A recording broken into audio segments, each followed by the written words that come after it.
Good evening, everybody.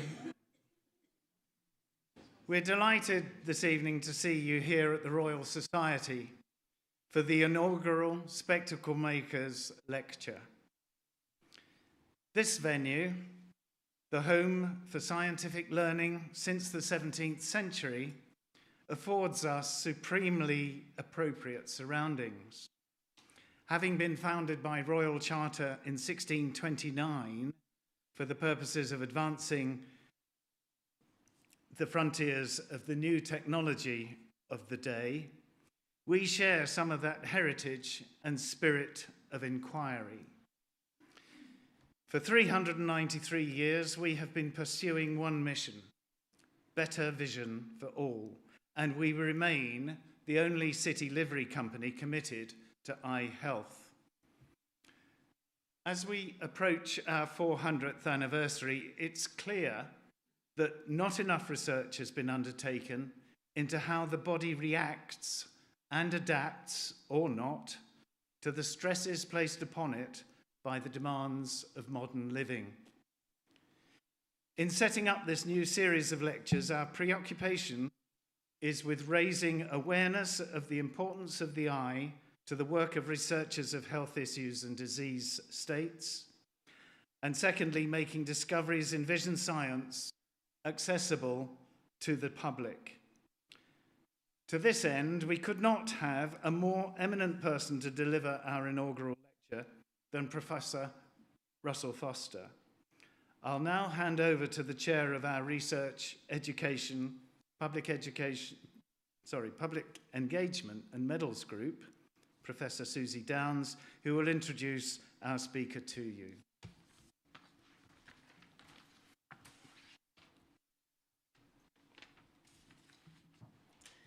Thank you, Master. Honoured guests, I'm delighted to introduce Professor Russell Foster, who's going to give the inaugural annual lecture for the Worshipful Company of Spectacle Makers. Russell is based at the University of Oxford and is head of the Nuffield Laboratory of Ophthalmology, as well as the founding director of the Sleep and Circadian Research Institute, and is a fellow of Brasenose College, Oxford. Russell undertook his BSc and PhD at the University of Bristol.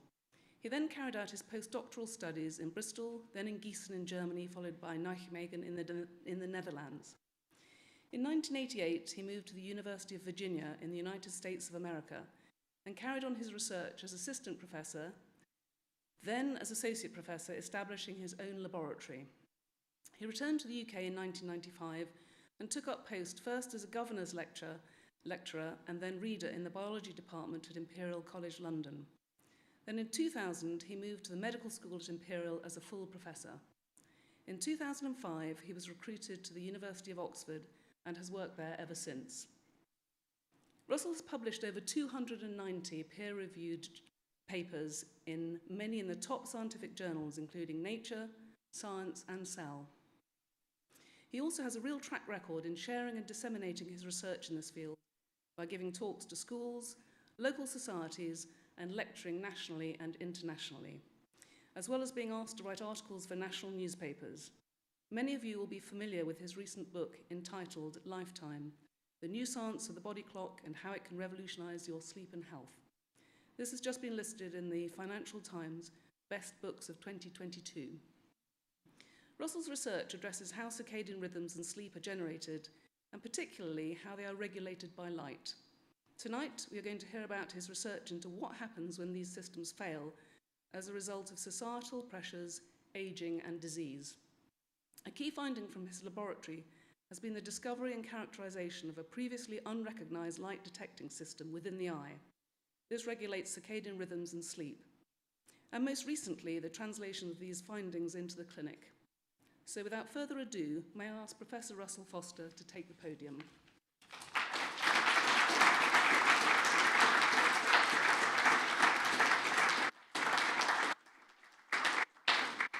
Thank you very much, Master and Professor Downs, for a wonderful introduction. It really is a huge honour to be the inaugural lecturer for the Spectacle Makers annual lecture, and I was deeply honoured to have been offered this opportunity. So what I'd like to talk about this evening is keeping an eye on the time fundamental research to new therapeutics. And because those of you who will know me will be aware that I'm terrible at keeping time, I've decided to kick off with the acknowledgements so we don't rush through those. And sort of, I just want to flag up some extraordinary individuals. First of all, my long-suffering family, Victoria, you can put your hand up, Victoria. Lizzie, do you want to put your hand up, darling? and William and Charlotte, who couldn't be here this evening because they're in different parts of the world. Then I'd like to move forward to talk about my extraordinary mentors as a PhD student at the University of Bristol, Professor Sir Brian Follett, who taught me really how to do science, an extraordinary individual. And John Lithgow, who is a sensory biologist, completely different personalities, and I learnt such a lot from these extraordinary individuals. And John will pop up in another slide later on. And then the move to the University of Virginia and an extraordinary mentor, Mike Menaker, and my first PhD student, Iggy Provencio, and you'll see Iggy's face later on, and Bobby Soni, who actually moved with us to Imperial. And then we had a great grouping in Imperial, so a lot of work I did in close collaboration with Rob Lucas, who's now doing some extraordinary work as a full professor at the University of Manchester, Mark Hankins, who's a full professor in Oxford, and these extraordinary individuals, Stuart Thompson, Steph Halford, Sum Sakaran, Zoe David Gray, Malcolm von Schantz, and Mayan Samo. Mayan, Sum, and Steph also came to Oxford along with Mark. And whilst we were at Imperial, we developed an incredibly close collaboration with Ron Douglas, and Ron Douglas is also here. Ron, where are you? Oh, yep, there we are. You can wave your hand, Ron, if you wish. And you'll see Ron again shortly. And then, as Susie was saying, in 2005, the team moved to Oxford. It's a huge team, and I am absolutely blessed with some extraordinary collaborators. This shows a sort of a typical working day in Oxford, with wines, if pass me the champagne. But on that day, we did take a group photograph. And what we've got here are some, again, extraordinary individuals, but I'd just like to flag up. So there's Arti Yagannath, Stuart Pearson, Sri Vasudevan, Susie Downs, Mark Hankins, and then we've got Steve Hughes, are the key people who will have contributed to the work I'm going to show. We have been very well serviced by the Wellcome Trust and BBSRC, and a massive 5 million sort of grant from the Sir Jules Thorne Charitable Trust.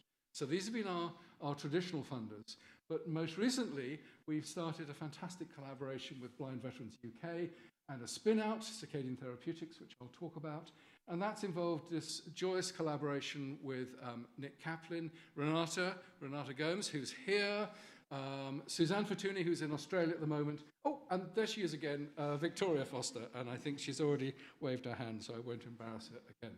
Okay, so that's the acknowledgements. But what I wanted to do was develop a theme for this discussion this evening. And I was wandering around looking at Christmas cards earlier last week, and I came up with the perfect Christmas card. And so let me show you. What's this? 2 lumps of coal. I can see. Now, why that's so important, of course, is because it's all about the discovery of photoreceptors in unexpected locations.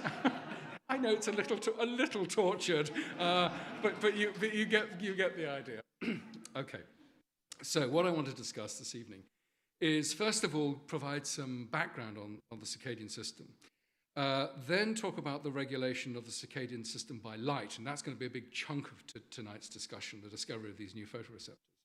Studies in humans and the clinical importance of appreciating that there is this third photoreceptor system within the eye. And then some recent exciting work, which is the light signaling to the clock and how we can use this information to develop new therapeutics to correct for circadian rhythm disruption. And so let's kick off with the circadian system and some background. And here we have, it's very obvious, I know. We're sitting on a world that rotates once every 24 hours. And it's so obvious we take it for granted. But of course, what it does is generate the day and the night. And these are profoundly different ecological states. And so all life on Earth, essentially all life on Earth, has evolved a response to this big change in 24-hour ecology. And in us, of course, it's a period of physical inactivity, which we call sleep. And of course, that's opposed with physical activity, and we broadly define that as consciousness.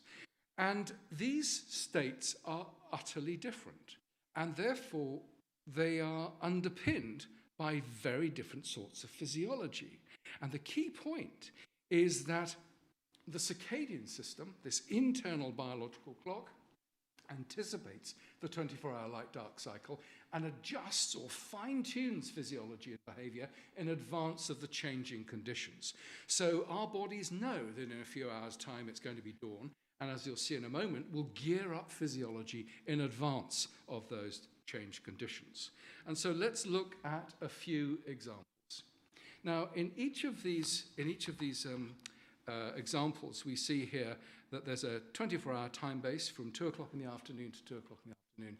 And this sort of grey area is roughly where night would be. And let's just look at one of these changes, which is in blood pressure. So you see that blood pressure drops in anticipation of sleep, gets to a low point in the early hours of the morning, and then rises very sharply, anticipating the increased demands of oxygen and nutrients to the cells, which are now metabolizing much faster. Incidentally, that sharp rise in blood pressure, which is driven by the circadian system in individuals with coronary heart problems, high blood pressure, there's a 50% greater chance of having a stroke, for example, at 6 a.m. and 12 noon than any other time of the day. And that's partly as a result of an endogenous change in our biology. Now, the point is that this sort of change would occur if you or I went down to a deep, dark cave, constant light, constant temperature, these rhythms would occur. And we see some further examples here. So growth hormone, very interesting one. Growth hormone is largely released at the beginning of the night. And in fact, if you don't, it's modified by sleep. So if you don't sleep or you have very poor sleep, you can actually truncate that growth hormone. And so tissue repair, for example, can be affected by lack of sleep as a result of its impact upon growth hormone. Core body temperature, that drop in core body temperature, is actually quite important for sleep initiation. If you don't get it, it's much more difficult to go to sleep. And of course, it rises in anticipation of increased metabolic activity during the waking hours, during the day. If we look at cortisol, again, a rise in anticipation of increased activity, release of glucose, increased heart rate first thing during the day. And then we look at testosterone, very interesting on testosterone. Peaks in the early, late night, early morning. And this is associated with sperm motility. So this is when sperm are most active. And we'll come back to that in a moment. And then multiplication accuracy, brain function drops to a low point in the early hours of the morning, and then again rises rapidly. To give you some sense of how impaired we are at the sort of 4 a.m. window, the level of impairment is equivalent to essentially drinking sufficient alcohol to make you legally drunk. So that's the impact of trying to function that time of day. Your ability to function is as impaired as if you drunk that much alcohol. So if you take nothing from this lecture, that if you're driving a car in the early hours of the morning, be aware that your ability to drive that car is hugely impeded. Now, I promised you we'd come back to testosterone. And I just wanted to read this. Oh, God, I should wear my glasses. Oh, there is a certain irony there, isn't there? Yes. This is, dear Professor Foster, I just wanted to say a very quick thank you. I caught your interview with Chris Evans only the last few minutes, but you mentioned how sperm quality was improved in the morning compared to the evening. After 2 years of trying, we were ready to try anything. Being medics, we thought we had tried it all, but had never considered the impact of circadian rhythms. Well, in short, it worked first time since switching to the morning. I think we know what was going on there. I don't think there's any real need to be any more graphic than that. So I just wanted to thank you. I think it's remarkable for several reasons. One, it was also a certain level of humility from medics, which I think is...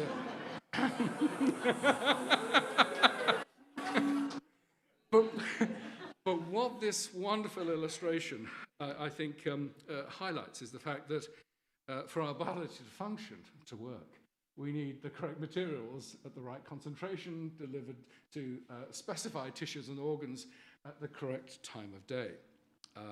And of course, this coordination in time and space requires the circadian system. Everything is time stamped by this internal biological clock. Okay, that's sort of the introduction to the importance of circadian rhythms to some extent, but what I want to move on to is the generation of these extraordinary rhythms. And we need to look at the brain, and we can look at the hypothalamus. So, for example, if we look here and we enlarge it, here's the third ventricle, here's the optic chiasm where the optic nerves go in and fuse. And either side of the third ventricle, we see this extraordinary paired structure, the suprachiasmatic nuclei. It's comprised of about 50,000 individual cells. And what's turned out to be, I think, truly extraordinary is that those individual cells have the capacity to generate their own 24-hour oscillation, their own internal circadian rhythms. And what we've got is a bunch of clock genes. And what happens is that these genes are turned on. They produce a bunch of clock proteins. Those clock proteins then move into the nucleus and turn off their own genes. So no more production. The clock proteins are then degraded. So we lose that inhibitory drive. And so the clock proteins can once more do their stuff. And so the clock genes can do their stuff and make more clock proteins. The net result is this beautiful circadian oscillation. So in a sense, that's at the heart of the clock, a molecular feedback loop. Okay, so when we started, we didn't even know that there were individual cellular clocks or clock genes. And one thing we also thought is that this master clock would act to essentially drive rhythmic physiology of the sort I talked about earlier, would simply force rhythms in growth hormone or whatever on the body. But now we know that essentially every cell in the body has the capacity to generate its own circadian oscillation. Each cell of the body, there's billions and billions of individual clock cells. And what's happening is that the master clock coordinates the rhythmic activity of these peripheral clocks, and that they're at the delivery end of our physiology. So it's the peripheral clocks that are delivering those rhythmic changes that I talked about at the beginning of the lecture. Okay, so I think we tend to think about a circadian clock. Actually, we should really be thinking about a circadian network. Our entire biology is this sort of extraordinary complexity of time driven by the circadian system. Now we move on to really the essence of tonight's discussion, which is the key role of light. And what do I mean by this? Well, it's aligning the biological day, our circadian rhythms, with the astronomical day, and this is called entrainment. And of course, the classic mismatch of internal time with external time will be jet lag. And we eventually get over jet lag primarily, no, not exclusively, and we may want to discuss that, as a result of exposure to the light-dark cycle. So let me illustrate really what I mean. And I think this is so important because here we have a light-dark cycle, and we see our clock proteins here. And we see that under a light-dark cycle, these clock proteins will peak at the same time every day. But if we deprive the clock of any light input, any light-dark input, as a result of eye loss, for example, which we'll talk about later, or dim lights, as in you often find in nursing homes, then of course the clock continues to tick. But what happens is the clock is getting later and later and later in time. So there's a mismatch between the biological time and the environmental time. And the point I want to stress is that the eyes mediate this entrainment by light. Okay. So we know that there's an eye, of course, and there's a dedicated retinohypothalamic tract, which is part of the optic nerve, which projects to those paired SCN, and they are set to the external world by photoreceptors in the eye, detecting light. Now, without entrainment, you can't deliver the correct materials at the right concentration to the specified tissues and organs at the correct time of day. And the consequences are sleep and circadian rhythm disruption. Now, I'm not going to go into this in any huge amounts of detail, but I just want to sort of really emphasize that unless you are properly entrained by light input from the eye, our biology falls apart. And let me give you some examples of that. So scarred sleep and circadian rhythm disruption, you see short-term effects such as reduced attention, fluctuations in mood, irritability, anxiety, loss of empathy. You fail to pick up the social signals of friends, family, colleagues. Risk-taking and impulsivity, really extraordinary with sleep deprivation and circadian rhythm disruption. Sort of thinking that you can reach that, go through that red traffic light, and you can't. Negative view of the world. Some fascinating studies have emerged which showing that the tired or the scarred brain remembers negative experiences, but it forgets the positive ones. So one's entire worldview is distorted by essentially the recollection of negative experiences. The failure to focus, often that's called multitasking. What multitasking is often prioritizing between alternatives. And the problem is that when you're scarred, trying to find a focus is really problematic. Reduce concentration, communication skills, reduce memory, and increase stimulant and sedative use. So that's the sort of short-term stuff that many of us have experienced. Long-term, as you would see in night shift workers, after a few years, you get, well, actually, after a short period of time, you get daytime sleepiness and microsleeps. 100,000 crashes on the American freeway system reported to be people falling asleep at the wheel, and that's one estimate. Other estimates suggest it might be 300,000 crashes. And of course, those crashes are worse because, of course, there's no control. You've fallen asleep and you accelerate, and they're usually very damaging. Cardiovascular disease, altered stress responses, altered sensations such as being cold, infection, lowered immunity, which may be the basis for why you have higher rates of cancer. It's very interesting. The World Health Organization has now designated night shift work as a probable carcinogen because of the high rates of cancer you see in that sector. Metabolic abnormalities, type 2 diabetes, depression, and indeed severe mental illness. One of the things we've worked on over the years has been the extraordinary levels of sleep and circadian rhythm disruption in conditions such as schizophrenia and bipolar. And again, we may want to talk about what's going on under those circumstances. Now, let me stress, the eyes alone provide the light input to the circadian system. But from time to time, some nonsense surfaces. So some of you may remember the light behind the knee story, where it got into science. I mean, just unbelievable, where people sort of said light behind the knee will actually shift the biological clock. And I remember writing a grant to an organization that will remain nameless, but the Medical Research Council, anyway, wrote back to me, sorry, and said, why is Foster looking for new photoreceptors in the eye when we know it's light behind the knee? Anyway, that we can talk over a glass of wine, what happened to that story. But the most recent reincarnation of this, and I kid you not, this is the Valky Bright Light Ear headset. And essentially, this was advertised, they'd made millions out of this. It was advertised in the High Life magazine for British Airways. What you do is you stick these things into your ear and you illuminate these brain photoreceptors. The logic behind this was this I can barely express myself, this appalling paper suggesting that if you illuminated the ear canal, you could change brain activity. I mean, it was, again, I can use some deeply offensive expletives when we're in private, but bloody nonsense. To my pleasure, The Guardian, God bless them, Samuel Gibbs Can the Valky 2 ease jet lag by lighting up ears? It didn't for me. And look, there are 5 stars, and there are none of them have been highlighted. Valky's bright light headset says it can help winter blues and jet lag by blasting light into the ears. This traveler was hopeful, but arrival didn't bring results. So anyway, a lot of what we thought was rubbish.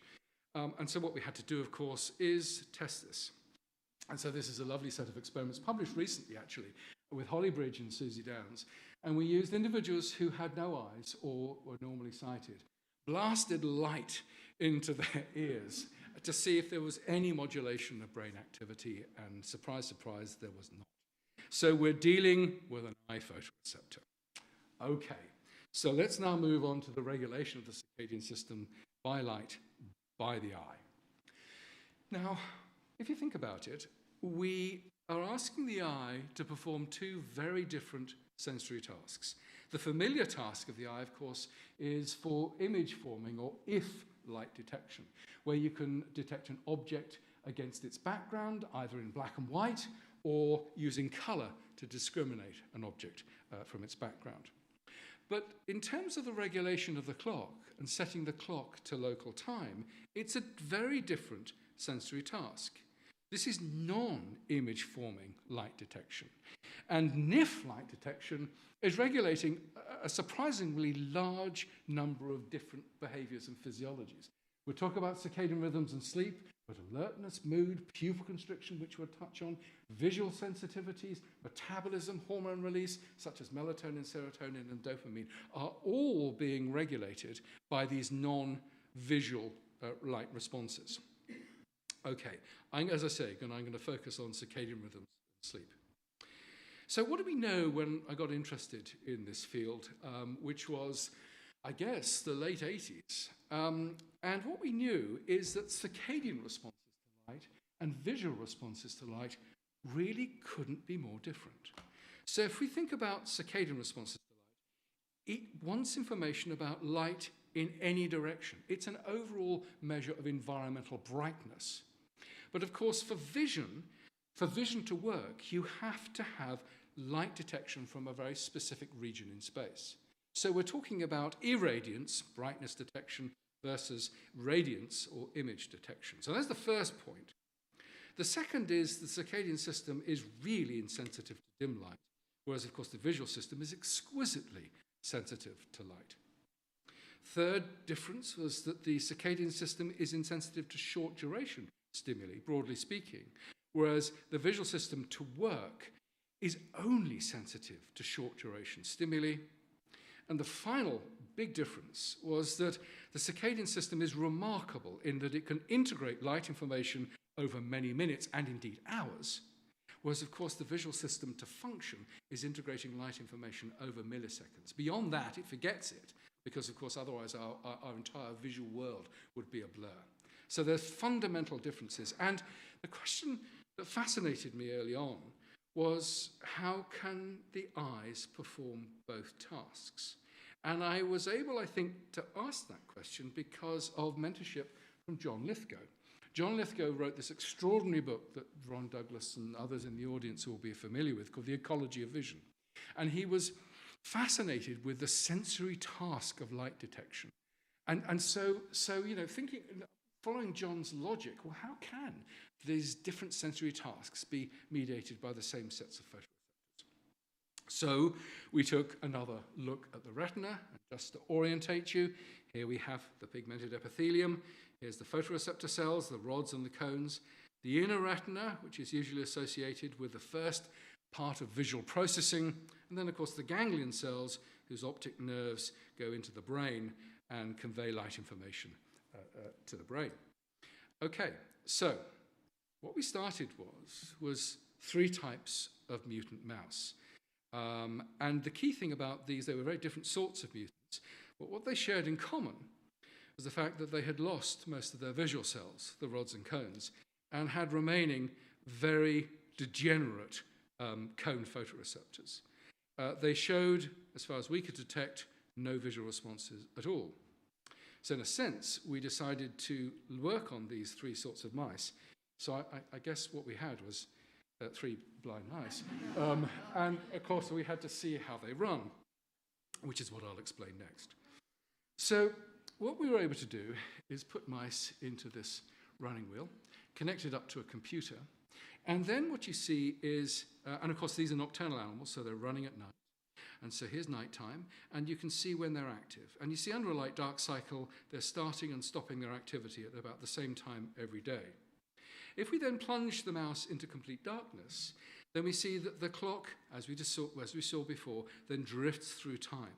Mice have a shorter body clock, so they tend to get up earlier and earlier and earlier, whereas we have a longer body clock, which means we tend to get up later and later and later. And so what you can do is then give, in complete darkness, a single 15-minute pulse of light.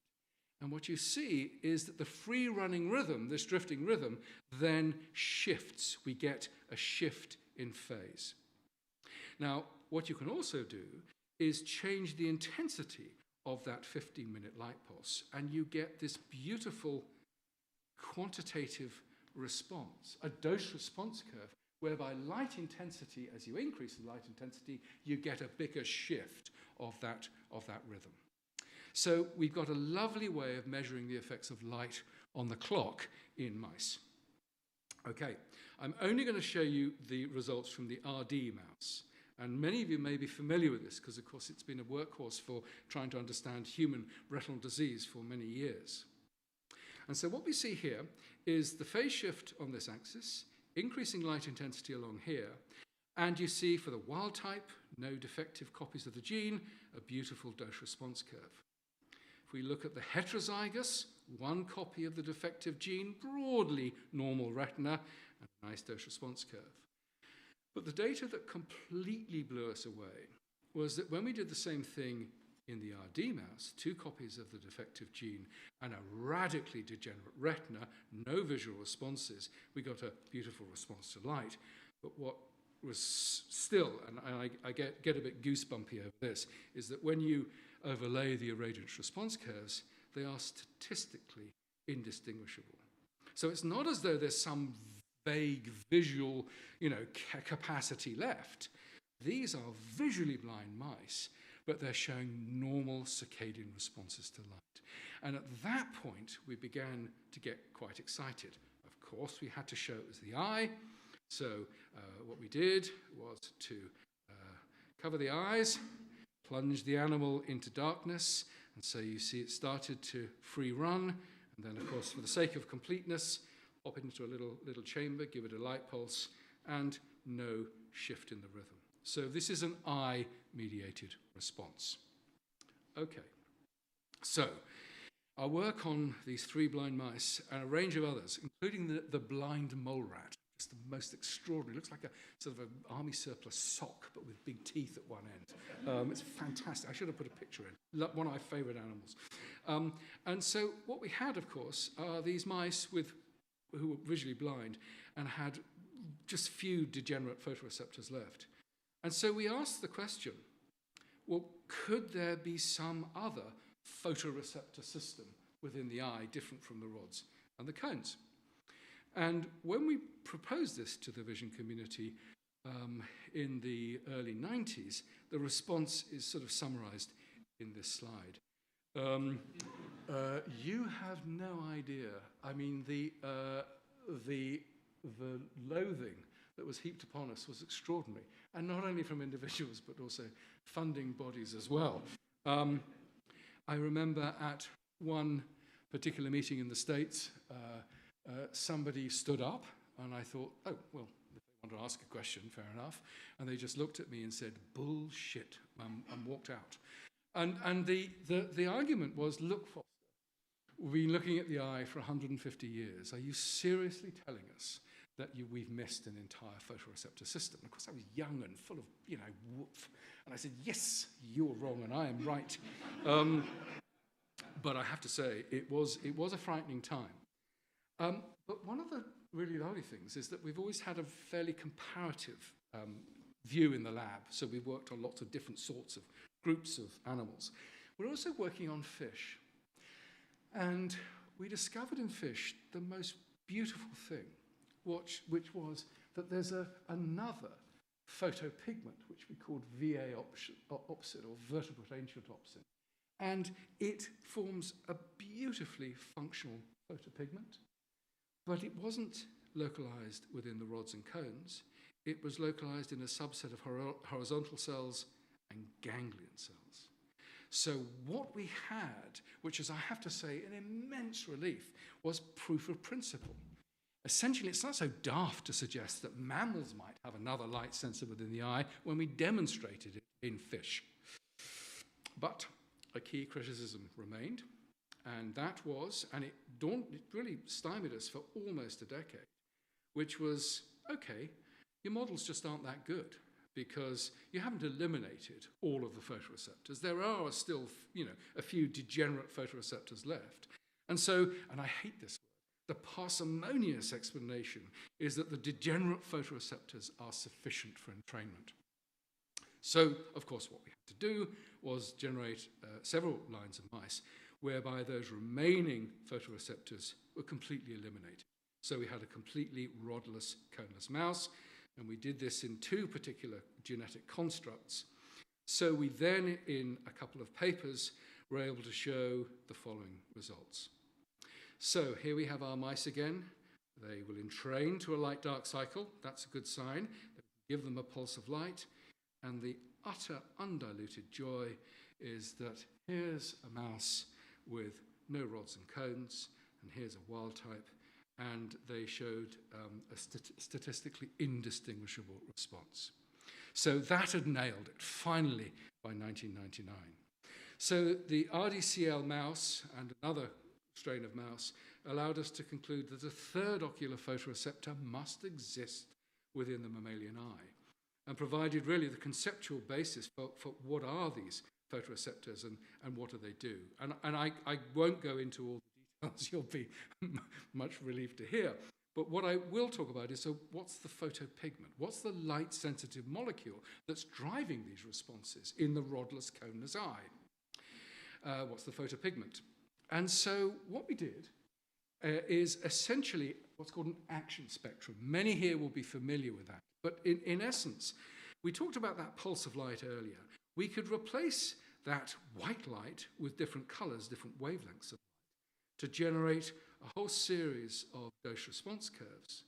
And from that, you can take a 50% maximum response and then plot that as a percentage of maximum.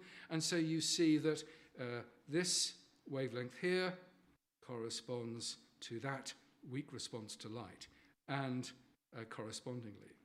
And then what you can do is you can fit the standard absorption spectrum of a pigment to those data, which is what we did. And to our immense pleasure, we found that you could get a beautiful fit for an opsin vitamin A based photopigment. But the wavelength of maximum sensitivity didn't correspond to any of the known visual pigments. So these are the known visual pigments in the mouse: an ultraviolet, a rod at 498, and a cone at 508. And our results described a photopigment peaking at 480. So the exciting thing here was we've been able to define a novel opsin-based or blue light-sensitive photopigment peaking at 480 nanometers. And what I forgot to say is that Stuart Thompson, as part of a big study, did this for his PhD work, and it was a labor of love. Okay, so we knew we were looking for an opsin gene. What was it? And here we come to Iggy Proventio, who was my first PhD student in the States. And this is where he looks very respectable. And then he was less so. And this is an image of Iggy showing his respect for me as his PhD supervisor. But Iggy went on, and he was interested. Actually, it's fascinating. We did some of the early experiments together. But Iggy said, I'm never going to work on mice again. They're smelly, they're expensive, and they bite me, because we had to do a lot of the work in the dark. And he did get bitten quite a bit. And so he decided to work on this sort of extraordinary creature, the Xenophus levis, the African clawed toad, which is like a large blob of slime. But what interested Iggy were these pigment cells on the dorsal surface of this animal, because you can take the patch of skin off and you can put it in a dish and it will show a light response. And so the melanin, the pigment of these cells, is aggregated in the light, dispersed in the dark. And what he was able to isolate was a gene from these pigment cells, which was an opsin. And he called this melanopsin, very confusingly, because it's nothing to do with melatonin, it's due to the melanophores in the pigment skin. It's also known as OPN4. And we and others were able to identify a homologue of Xenopus melanopsin. And what was so exciting is that when this melanopsin gene was, you looked for localization, it wasn't localized, of course, in the rods and cones, but in a small number of ganglion cells. About 1% of the ganglion cells were expressing this new photopigment gene. And the final bit of the story, of course, has got to be, well, that's all fine, but are those ganglion cells directly sensitive to light? Oh yes, sorry, this is what they look like. They are really rather beautiful. So here we have this sort of photosensitive net. We can increase the magnification. They are absolutely exquisite. That's, oh yes, and I wanted to show you this, if I can. Let's see if I can make it work. Ooh, this is not looking good. Oh yes, hang on, no.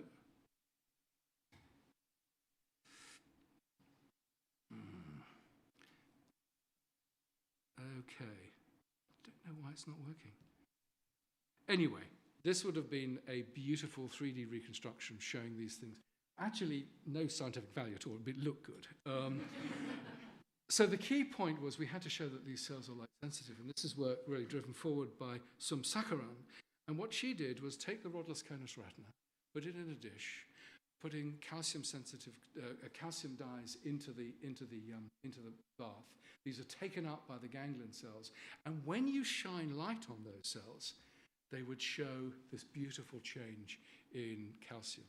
So we could show that these cells were directly light sensitive. And another story is that these cells are really complicated. And I could have spent 3 hours talking about this, but I'll just give you a sense that here's one type where this is about 60 seconds of light exposure. And they basically show a light response for the duration of the light exposure. Then there's a transient one, so it's showing a response, but then it's declining even while the lights are on. And then the most extraordinary ones is after 60 seconds of light exposure, they're still signaling up to 20 minutes later. And that gives you a sense that this is not a simple system, and we're now beginning to understand this extraordinary complexity. The other thing I want to mention is that these melanopsin photosensitive retinal ganglion cells mediate multiple responses to light. We got a sense of this from studies that we had done on viral track tracing techniques in collaboration with Howard Cooper from an INSERM unit in France, who was a real expert in using viruses to track pathways.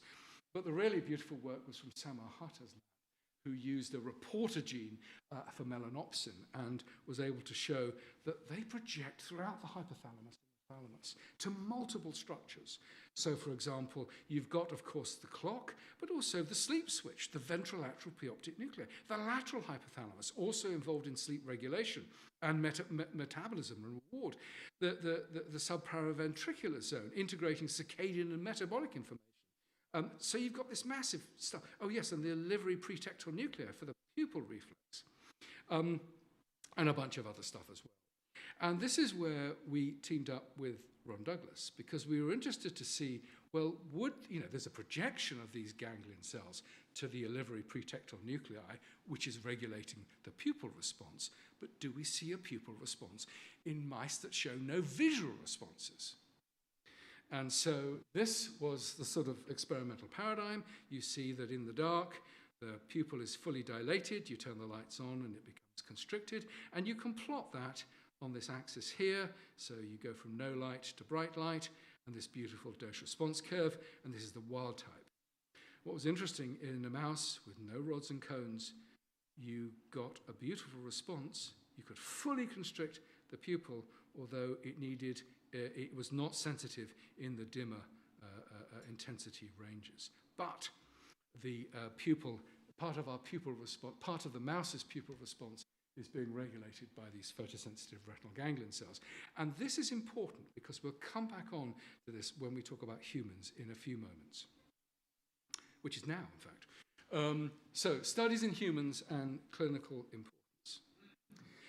So, we published a case report back in 2007 based upon some studies on 2 visually blind subjects that had appeared to lose all of their rods and cones. This is a nice example.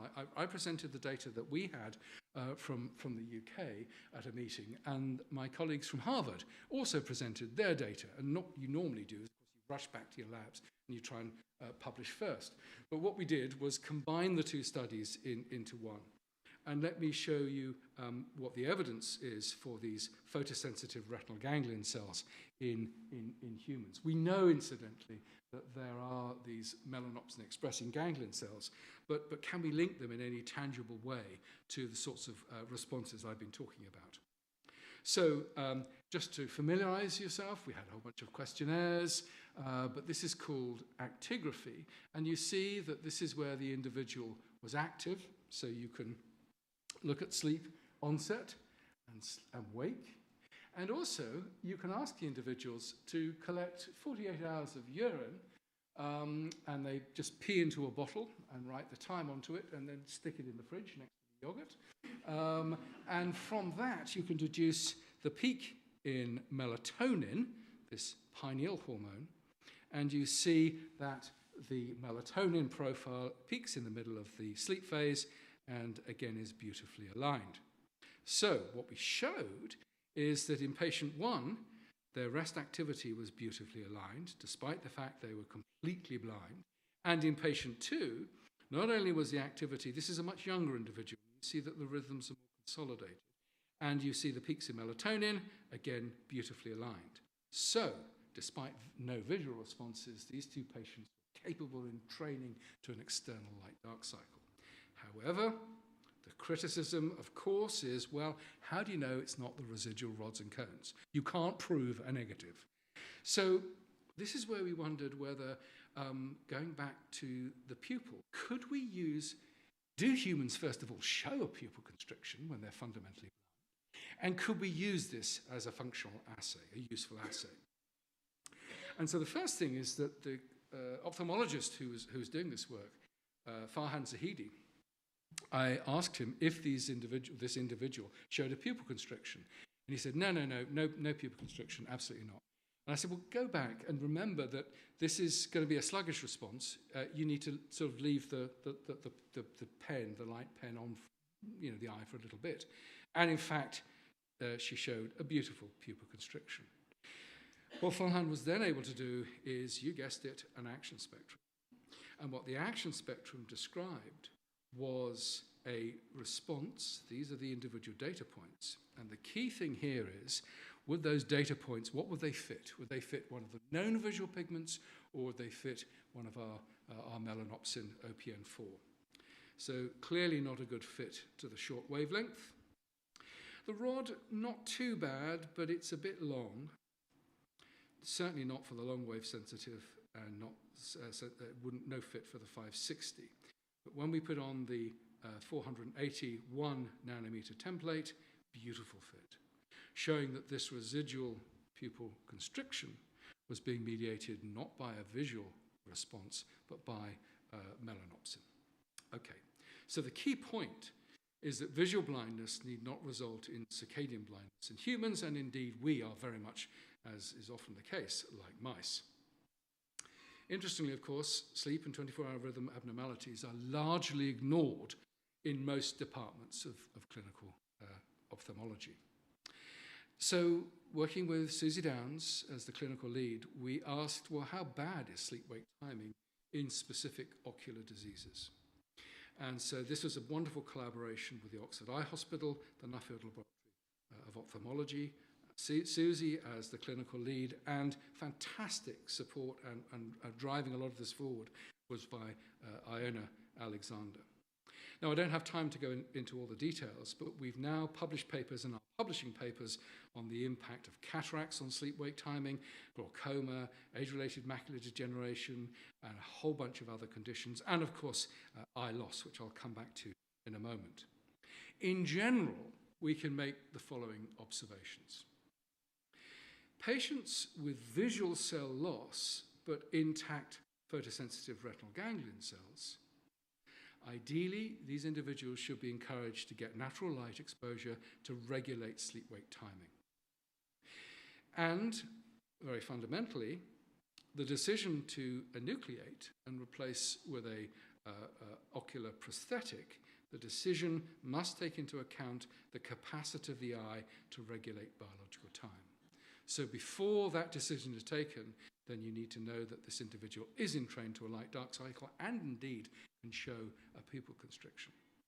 So that would be the first sort of generalization. The second would be patients with inner retinal cell loss. So they've lost the ganglion cells, for example, and chunks of the inner retina as a result, for example, of severe glaucoma. Mercifully rare, of course, in the UK. In China, of course, it's prevalent. Under these circumstances, what have we got? Well, we don't have much. Provide medications that entrain the clock. And that will be our discussion of new drugs towards the end of this presentation fairly shortly.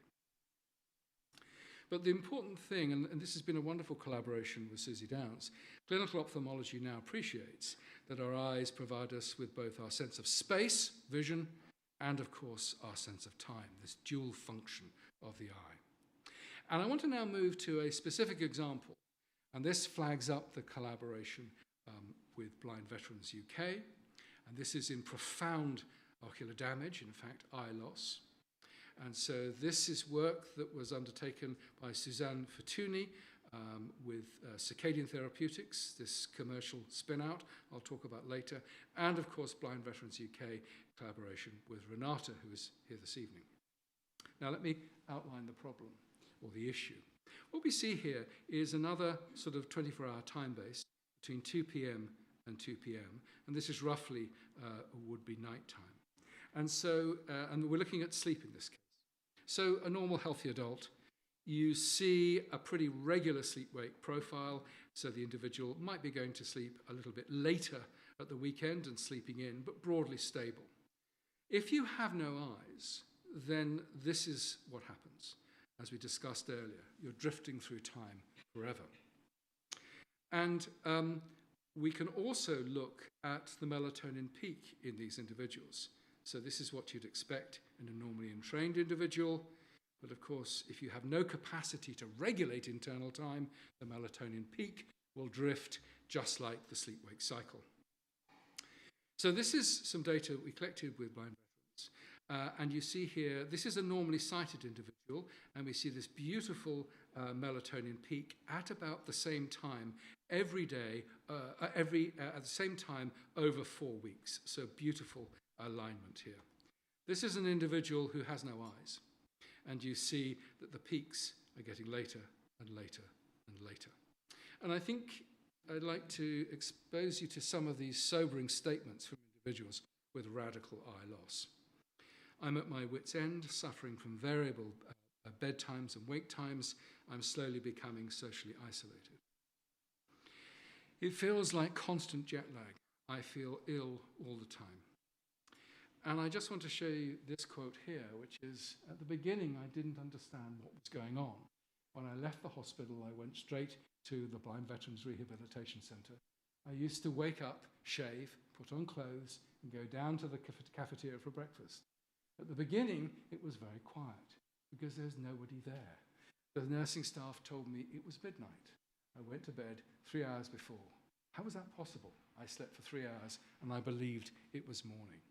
You've got this profound disconnect between the environmental time and what you need to do to interact with others. And just very briefly, not only do you have that remarkable disconnect, but also appalling health under certain circumstances. So clearly there are going to be confounding factors here. But in terms of cardiovascular disease, remember I was saying earlier about sleep-wake disruption, scarred. Here we have approaching 70% with individuals with cardiovascular disease and over 40% showing mental health conditions. So the point I want to make is that not being able to entrain is so much more than the inconvenience of feeling tired at an inappropriate time. It's essentially a complete disconnect with what's going on in the real world. So what can we do? And this leads me to the final topic of today's presentation, which is light signaling to the molecular clockwork, which is the most recent stuff that we've been doing, and then the use of this information to develop new therapeutics. And I'm quite excited because these are really nice data. Okay, first of all, declaration of interests. So I, Arti Jagannath, and Sri Vasudevan, we're founders of this spin-out, and it's being funded by venture capital. So, you must understand where this has come from. So our logic here was we're using our knowledge of how light regulates the molecular clockwork to develop new drugs to correct circadian rhythm disruption. And let me talk about the discovery approaches. Now, my fear is that this will not work. No. I wonder if I turned off the laser pointer. I might be able to get... yes. So what we've got are single cells in a dish, and what we can do is monitor their... Why does this not work? How bloody irritating. It worked perfectly well earlier. Okay, so we can look at the expression of clock genes using a light probe in individual cells in a plate. We can look at a slice of the suprachiasmatic nuclei, and we can also look at behavior.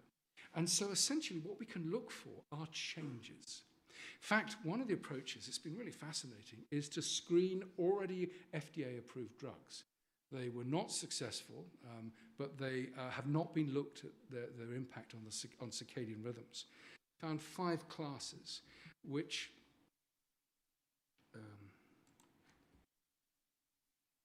don't know why it's buggered, but anyway.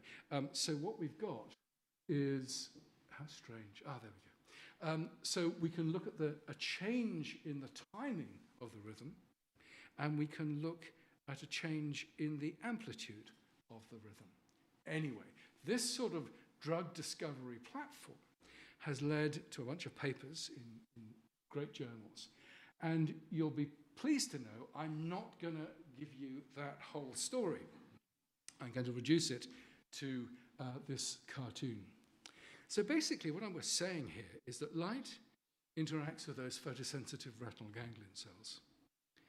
They release a neurotransmitter at the level of the SCN, the suprachiasmatic nuclei. And this triggers a whole cascade, a signaling cascade. And the cogs at this point should be whirring round. Playing animation. Am I going to get lucky? No. Don't know what's going on here. Sorry about this. And so anyway, what's happening is that we can mimic, we can look at the effects of light. It will reach the SCN. And then, of course, the light will align the rest activity cycle to the appropriate time. So what we're proposing is, and of course this is daily resetting of the clock, as we've talked about. But what I'm sort of talking about here is restoring a sense of biological time, but in the profoundly blind. And what we're doing here is we're removing the need for light input. We are giving a drug, which will then trigger a signaling cascade. Think it'll work this time? Nope. And this will then interact with a circadian clock. And of course, we're in complete darkness here. And so what happens is that the drug will then align the rest activity cycle. So in a sense, what we've got is a pharmacological resetting of the clock. We're activating the same pathways that light activates, but with a drug. Now, we've identified several key drug classes that alter circadian rhythms in a very specific fashion. I'm just going to show you the preclinical mouse data using one of these drugs called CT1500 to shift the circadian system. And again, let me explain what we're doing here. So we've got our mice running in a running wheel, and we are going to plunge them. Let me go back to the pen.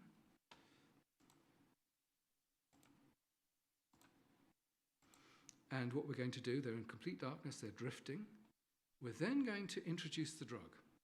And what you see is that if it works, if it replaces light, then the drug should align the rest activity cycle to the drug, and when we remove the drug, the clock drifts off. Okay, now these are the real data. So this is a mouse that's drifting through time. It's given the drug. It's effectively no drug at all, and you see what happens is that the mouse continues to drift. And here's the really cool data. So here's a mouse which has been given the drug at the same time every day, and you see that it's aligned. It's the behavior. So we've actually, in a sense, fooled the clock. It has seen light. And these are the quantification of the data, showing that with the essentially no drug, there's no statistical difference between before, during, and after. But even with 0.2 milligrams per kilogram, you're getting a nice a move to 24 hours, which then, with 20 milligrams, you get a beautiful clumping around 24 hours. So, we've nailed it, I think. Where are we now? We've got preclinical efficacy, and this is really important because the FDA have looked at our preclinical work and have designated orphan drug designation for non-24-hour rhythms. So we've passed a major hurdle here. We've done a phase 1A with our studies, with our colleagues in Australia. The product is well tolerated, no safety concerns, and very importantly, it has a 2-hour window of efficacy, which is really important because, of course, the drug in some respects resembles caffeine. And caffeine has a very, very long time to act. So we've got a nice window to hit the clock with this drug. So we're now ready for proof of concept, which is a phase 1B. We're about 2.5, 3 million towards our 4 million goal, and we will then try this drug on humans to see if we can shift the clock. So, application, of course, I've talked about its application in eye loss and severe eye damage. Yes, that's quite right, but it's worth bearing in mind that this drifting pattern that you see here is also seen in shift work disorder, mental illness, schizophrenia. We see patterns like this, neurodevelopmental disorders, very, very destructive and debilitating, and of course neurodegenerative disease, as you see in advanced dementia. So I think that the drug not only will have application for eye loss and severe eye damage, but other conditions. And the point I want to make, and I think, hopefully I've conveyed this, which is that curiosity-driven research regarding a very simple question, how the eye regulates the circadian system, is now providing the substrate for new therapeutics with application across the health spectrum. So I think we're at an extremely exciting point of the research. So let me wind up. We've covered a lot of ground. We've talked about an introduction to the circadian system, and I haven't really talked about its importance, but you've got a flavour of that. The discovery of this third photoreceptor system within the eye, first in mice, and then extrapolation from mice to humans, and then just what we've touched upon, which is this signalling pathway and the development of new therapeutics to compensate for massive visual loss and loss of the eyes. So, thank you. I wish you a very happy Christmas, and there's something I've just, a very interesting present. What could that present be, that perfect Christmas present under the tree? Oh yes, it's Lifetime, the perfect Christmas present for anybody interested in this sort of topic. So, with that flagrant advertising, I'll finish, and thank you for your attention.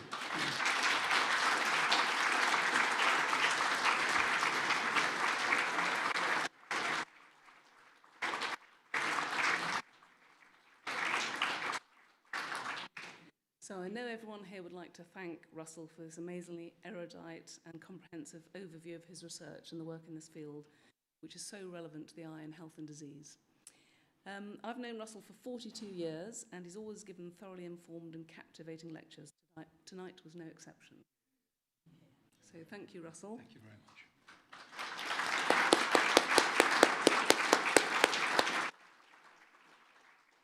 And apologies that the video didn't quite work. I think your language slipped away a bit there. And Russell's kindly agreed to answer any questions, so if you've got some really difficult ones, go for it. The hands are up. Let's start over there. Well, I've got one really difficult. I'll save that. So thank you. I heard you on Jim Al-Khalili's on radio for was tonight. So. Thank you. But I also listened to another thing on the same show. It was about biphasic sleep. Oh, yeah.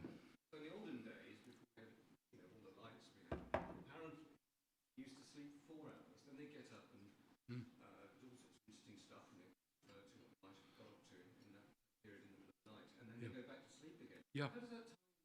Oh, it fits in perfectly. I mean, essentially, the one part of the reason for writing Lifetime was I was absolutely fed up with the sergeant majors of sleep screaming, "You must do this. You must get 8 hours." And it was prompted by a talk I gave before lockdown, and somebody came up to me and said, "I don't get 8 hours of sleep. Am I going to die?" And I said, "Well, yeah, I can guarantee you're going to die, but it's not necessarily due to the fact that you're not getting 8 hours of sleep." And Roger Eckert has done some beautiful studies looking at the historical record of human sleep. And given the opportunity, and that then prompted Tom Weir to bring people into the lab, give them 12 hours of light, 12 hours of darkness, and instead of this sort of compressed, massively consolidated bit of sleep, what you see is, as you say, a biphasic or indeed polyphasic sleep pattern. And that's the kind of pattern you see in every mammal. So we're not different from all of the other mammals. The problem is that information isn't out there. So what happens today is that somebody will wake up, they think, "Oh my goodness, that's it. I may as well start, doing emails and drinking coffee." Whereas if you stay quiet, you may want to leave the bed, keep the lights low, stay relaxed, and you will feel tired and you'll go back to sleep again. And so, this is the norm. And so we shouldn't be worried about waking up at night. And so it's a really important point, but it's a message that isn't out there, which is deeply frustrating. Yeah. There was a nasty question though as well, wasn't there? Oh. It just occurred to me when you said that obviously billions of cells in our body follow this pattern, which is amazing. We've got billions of bacterial. Oh, that's such a great, yes. Well, do you know the mantra was, of course, the prokaryotes. If you don't have a nucleus, you can't have one of those molecular feedback loops. Well, they actually have a clock, but they generate that molecular clockwork in a different way, as do plants, as do fungi. So it looks as though clocks have evolved a number of times through evolution, and they've got a molecular feedback loop, but they're using different genes and protein products. I mean, it's worth bearing in mind that in the animal lineage, the fruit fly and the human share a basically conserved molecular clockwork. So, 600 million years of evolutionary divergence, and yet the building blocks of the clock are the same. So it's just phenomenal. And I've now forgotten what your question was.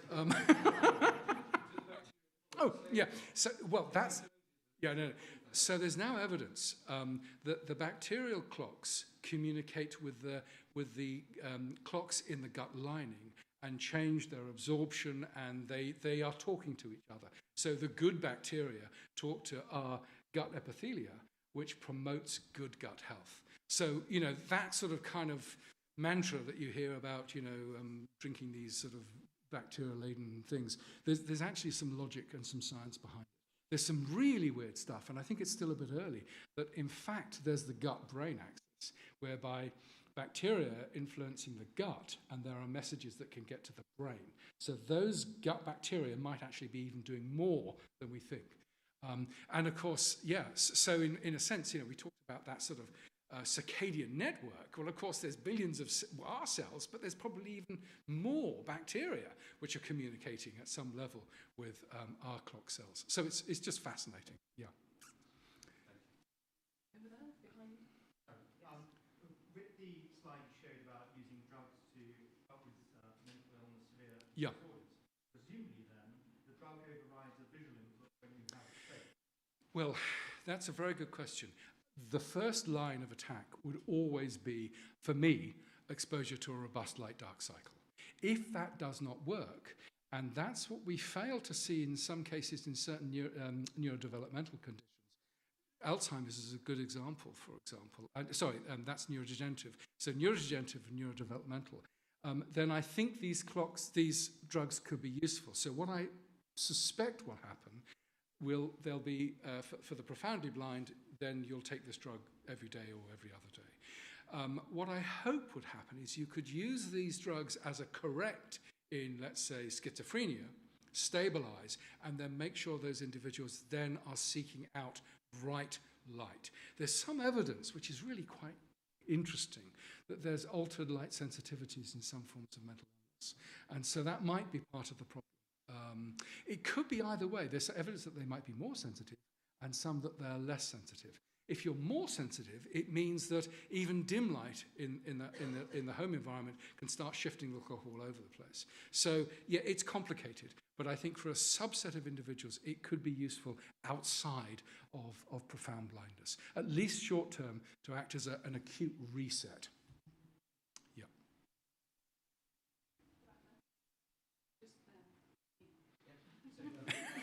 You.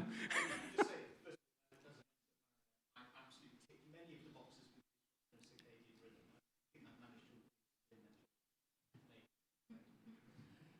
there was a question raised at the CAA a couple of weeks ago about the implications of space and our ability to adapt to altered circadian rhythms regarding a longer or shorter cycle. Yeah. Is there research? Oh, absolutely. It's a really good question. And in fact, NASA, I used to get funding from NASA a lot as a part of a large consortia. And it is exactly, the Martian day is 24 hours, 36 minutes. And the question is, with the light levels on Mars and with that day, can humans adapt? And it's more difficult. And it will depend upon the nature of your body clock. So if you've got a long body clock, it'll be easier for you to adapt. If you've got a short body clock, so if you're a lark, it's going to be really tough. And so part of the right stuff for the Mars mission will be a later, more owl-like chronotype. So yes, a lot of work is going on, and it's very interesting. I remember being in Houston and talking to the engineers, and they said, "God, when are you biologists going to get this figured out? We can get somebody to Mars and back, no problem. When are you going to tell us what we need to put in the capsules?" And there is, so for example, the engineers didn't want windows at all. And of course, that's the problem in the space station, because you have a 90-minute day, which is completely disruptive of sleep-wake cycles. And so the other problem, of course, with Mars is, well, how do you link to Earth? And this is the problem with the rover. So when it's the Martian day, when the solar panels are turned on those rovers, they can trundle around the surface.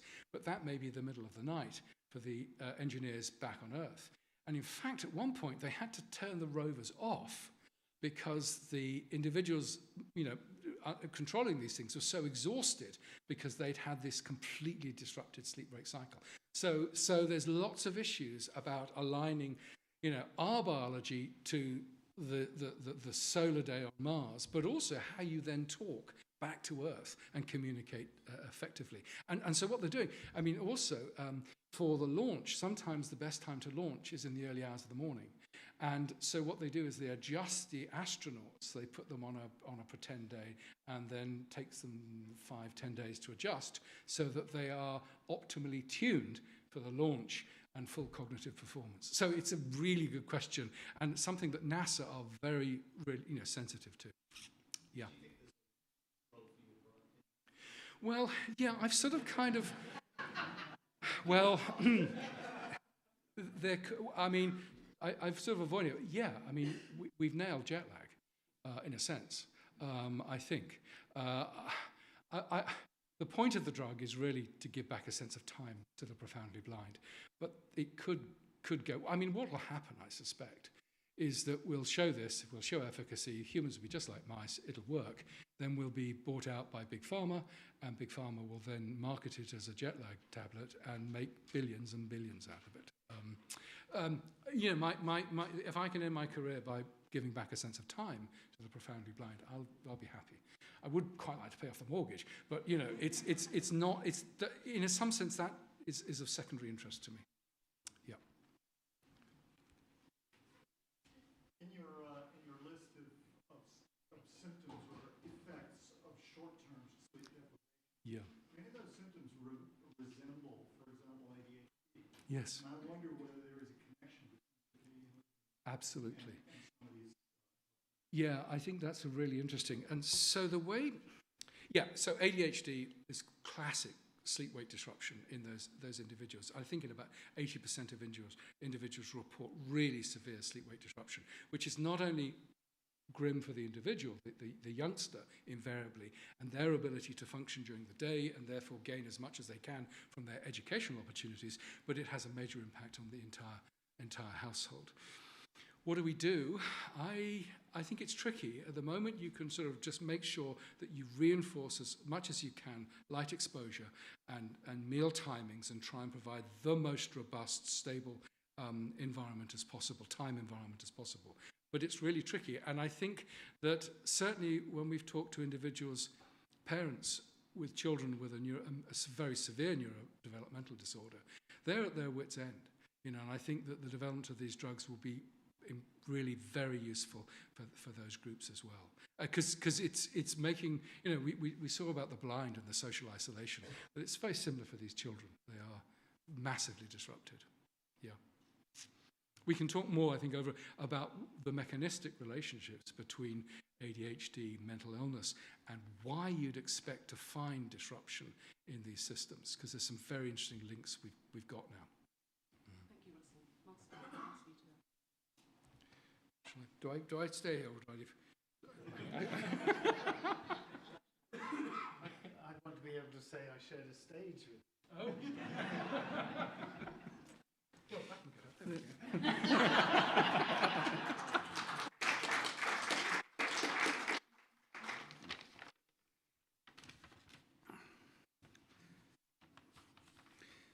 Thank you all for being with us and for your interest in vision and for your excellent questions. We're hugely grateful to Professor Foster for his work in this area and for giving us the benefit of his insights this evening. The side effects of living in a body which appears to be behind the curve in terms of evolving in lockstep with changes in its environment have been laid bare this evening, and the consequences for our long-term health spelt out in unequivocal terms. With our eyes on the prize, by which I mean controlling our own destiny, there is much food for thought in this lecture that we've had this evening. As master, I spend a lot of my time explaining that the Spectacle Makers Company does not make spectacles. In practice, we are a diverse group of people represented in 15 countries outside the UK, working in a variety of professions, including every discipline within vision care and sight loss. But I digress, because when thinking about how to thank our speaker, there was really only one way forward. Professor Foster, may I, as a matter of our appreciation, present you with this example of the technology of today. Yes, you have guessed correctly. It is a spectacle frame. But the good news is it's been designed by Qubits of London, especially for you, using a frame material called Constellation. Its bespoke element includes particles which will change colour according to the ambient light conditions. Let me present that to you. We anticipate its effect on your circadian rhythms to be minimal, and hope it will be a practical reminder of your delivery of the inaugural Spectacle Makers Lecture. Thank you very much.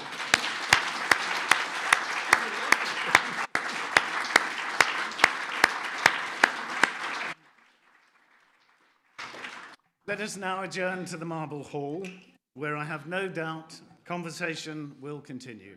Thank you very much.